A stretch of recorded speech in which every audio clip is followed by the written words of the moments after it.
गली से लेकर दिल्ली तक, काम से लेकर संसद तक, हर समस्या हर खबर आज लेकर आया है आपके लिए आपका अपना चैनल न्यूज़ मिरर, खबरों की सच्चाई का आईना। नमस्कार, न्यूज़ मिरर में आप सभी का स्वागत है। ठाणे के श्रीनगर में 24वें मास परायण के उपलक्ष्य में वृंदावन से प्रदीपानंद महाराज का विशेष आगमन हुआ।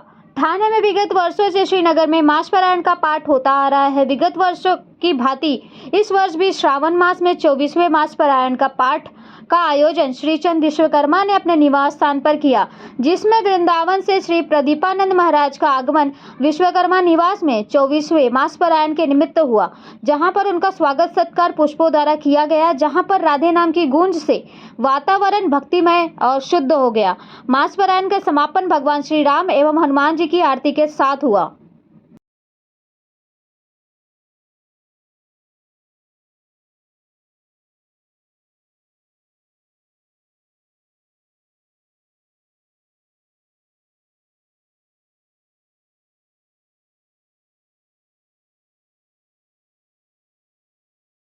होने जा रहा है। हमारे इस मान्य सभा सेवा के परम आदरणीय परम पूज्य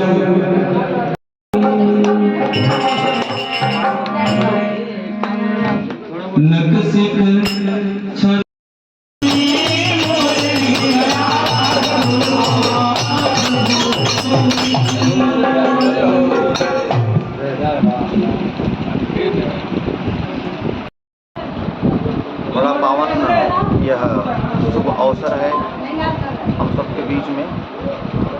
भगवान की अनंतानंत जब कृपा होती है तब जीव को यह पुण्य घड़ी शुभ अवसर प्राप्त होते हैं। ऐसे श्रावण मास के पावन अवसर पर देवाय देव महादेव का यह मास है। इस समय हमारे भोले बाबा की इस मास के 4 मास तक उनको जिम्मेदारी मिली है कि आपको 4 मास तक भक्तों के कल्याण के लिए देख रेख करना है। और फिर देव उठनी एकादशी से भगवान नारायण जगेंगे, फिर अपना आप संभालेंगे। आज के विषय में हम यह कहेंगे कि भक्तों को चलते कलिकाल में लोग खान पान व्यापार कारोबार में व्यस्त होकर के भी कुछ घड़ी एक घड़ी आधी घड़ी आजू में फरियाद, तुलसी संगत साधु की हरे कोटि अपराध। तो संसार ग्रह जीवन नाना जंजाला कहा गया है।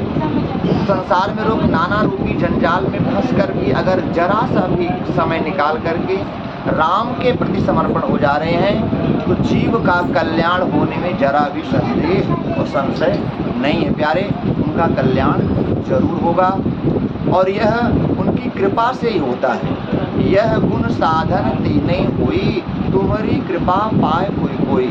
उनकी कृपा जो पाता है प्यारे, वही उनके चरण और शरण में जाता है। तो कृपा कब मिलती है? जब हमारे अंदर कुछ उत्कंठा होगी। जैसे लोग कहते हैं कि वृंदावन हमको कब बुलाएंगे गुरुजी, तो हम कहाँ बुलाएंगे राम जी।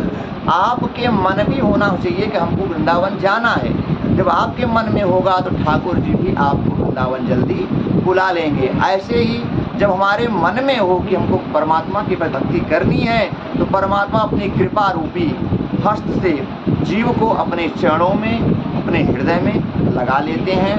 और सबसे अच्छा पावन तो यह है कि लोग जन जन गृहे गृहे जने जने, जन जन तक लोग जुड़ रहे हैं, एक दूसरे से अपना व्यवहार जगत भी निभा रहे हैं और अध्यात्म जगत का भी निरूपण हो रहा है। सबसे खुशी की बात यह है लोगों अपना आपसी व्यवहार प्रेम और सौहार्द यश लोगों का आपसी बन रहा है, मजबूत हो रहा है इससे जुड़ने से मिलने से।